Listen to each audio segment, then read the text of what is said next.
Accra is one of the country's greatest paradoxes, a sprawling, relentless metropolis that calls many of these unresolved differences into focus. With over 2 million people, all situated on the Atlantic coast of West Africa, this capital city is the most populous region of Ghana.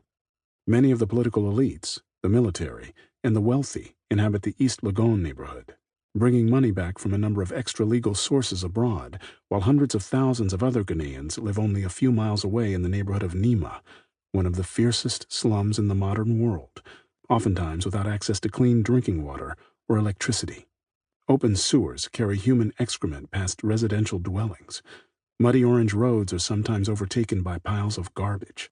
In those parts of the city, children, entire families who migrate from the rural parts of the country, sleep in wooden sheds or out on the street. Gold filigreed Mercedes rarely pass these neighborhoods, where fried yams, boo fruit, and akala bake in the sun in open-air markets. As Seidu hurried through the market as a boy, it seemed to him that everything was for sale.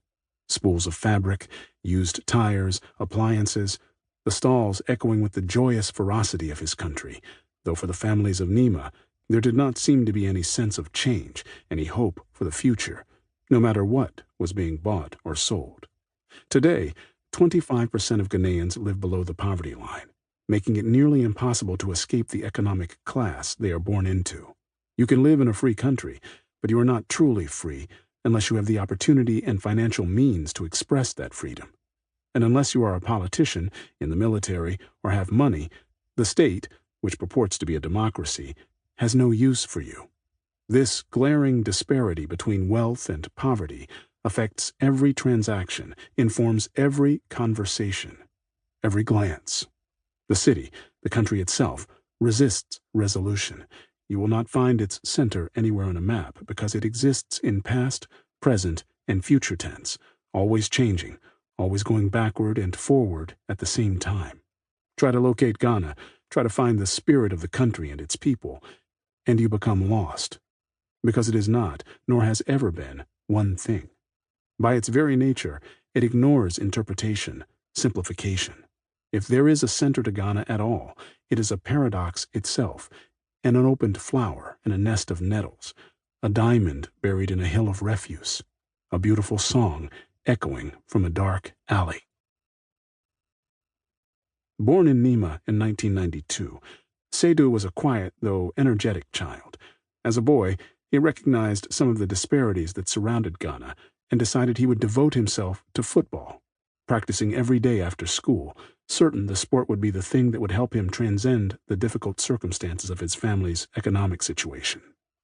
During the 1990s, Seidu's father, Mohammed, worked at a local travel agency where he prepared visas and other documents, while his mother, Hawa, had a vegetable stall in the market. Together, his parents made just enough money for the family to survive. Their house had one bedroom. Seidu shared a bed with his brothers, Kamal and Faisal, while his sister, Aisha, slept with their parents.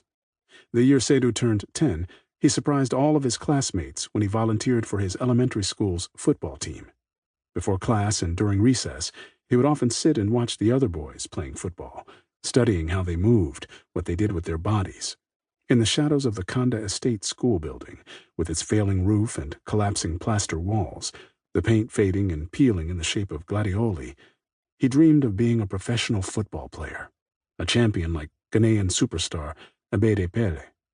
He never played football at school because he knew if he got his school uniform dirty, he would be beaten by his teacher. Playing for the inter-school team finally gave Seidu the opportunity to show his classmates and his community just how committed to football he was. On the day of the match, he was assigned to defensive midfield, the position he most enjoyed.